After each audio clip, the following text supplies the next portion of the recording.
Depuis la loi NOTRe de 2020, la compétence eau potable a été reprise par l'agglomération. Autrefois, la gestion de l'eau potable était exercée par 22 autorités. À l'heure actuelle, il n'y a plus qu'une seule autorité organisatrice, à savoir la Cabalère, qui gère l'eau potable, en association avec 4 syndicats satellites qui sont sur plusieurs agglomérations. La principale ressource du territoire de la Cabalère, c'est la craie du Cénoturonien. Cet aquifère est à faible profondeur sur sa partie sud, lui conférant son caractère libre. Plus la craie s'enfonce vers le nord et plus elle passe sous des formations plus récentes qui sont plus ou moins imperméables, donnant le caractère captif à la nappe de la craie, mais également son caractère artésien. D'ailleurs, l'origine de l'artésianisme provient de notre région. Il faut savoir qu'à l'heure actuelle, nous sommes dans un système d'effet ciseau, entre une diminution des ressources et une augmentation des besoins. Vous n'êtes pas sans savoir que nous connaissons un réchauffement climatique sans précédent qui va occasionner des sécheresses intenses qui vont aboutir à une diminution de 20 à 40% de la recharge en eau souterraine que nous utilisons majoritairement au sein de l'agglo. Au niveau agricole, nous connaissons une augmentation des irrigations, notamment pour les cultures de rente comme la pomme de terre. Au niveau industriel, même si les process actuels sont très vertueux, nous avons des industries qui nécessitent de plus en plus de besoins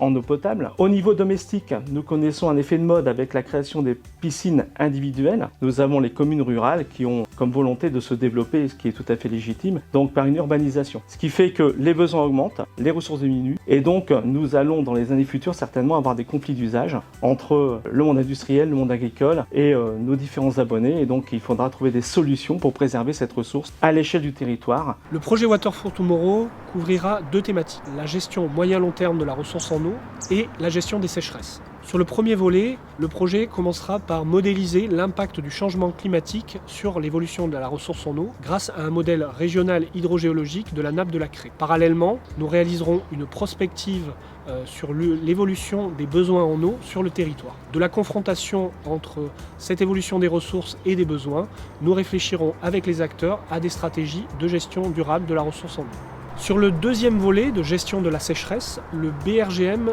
déploiera l'outil MétéoNappe qui permet une visualisation en temps réel de l'état de la ressource et également un système d'alerte précoce de sécheresse. Ce système permettra de réfléchir avec les acteurs à la mise au point de mesures de gestion anticipée de la sécheresse. La participation donc, de la Cabalère dans ce projet de Water for Tomorrow, donc l'eau pour demain, a plusieurs objectifs. Les 2 principaux, c'est connaître la dynamique en fait, de cet aquifère-là et également la disponibilité de la ressource en eau de manière à pouvoir envisager donc, des développements futurs de ce territoire. Pour cela, donc, la Cabalère s'est engagée dans 3 axes de travail sur la gestion de la ressource. Le premier est la connaissance à bâtir sur ce territoire-là de manière à bancariser de la donnée et mettre en place une gestion quantitative de la ressource en eau. Le deuxième est une animation à réfléchir avec les différents partenaires et différents acteurs de ce territoire-là, puisque les conflits d'usage peuvent justement faire réfléchir sur comment demain on doit gérer la ressource. Et enfin, le schéma directeur de l'eau potable de la Cabalère qui doit travailler sur 4 angles qui concernent la qualité, la quantité, la sécurisation de la ressource et enfin la résilience face au changement climatique. Moyennant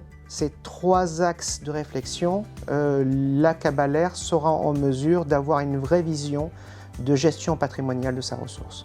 Sur le projet, ce qui me paraît intéressant, c'est effectivement d'essayer d'analyser et de faire une prospective sur les évolutions des usages de l'eau, puisque c'est quelque chose qui va évoluer et dont on aura besoin d'anticiper par rapport justement au changement climatique. Et également, il y a des projets de mettre en place sur des territoires, alors un peu plus larges que la Cabalère, mais sur le territoire de Sage de la Lys, des plans de gestion territoriale de l'eau, donc qui prévoient de travailler sur une répartition des volumes disponibles de la ressource pour la répartir entre usagers.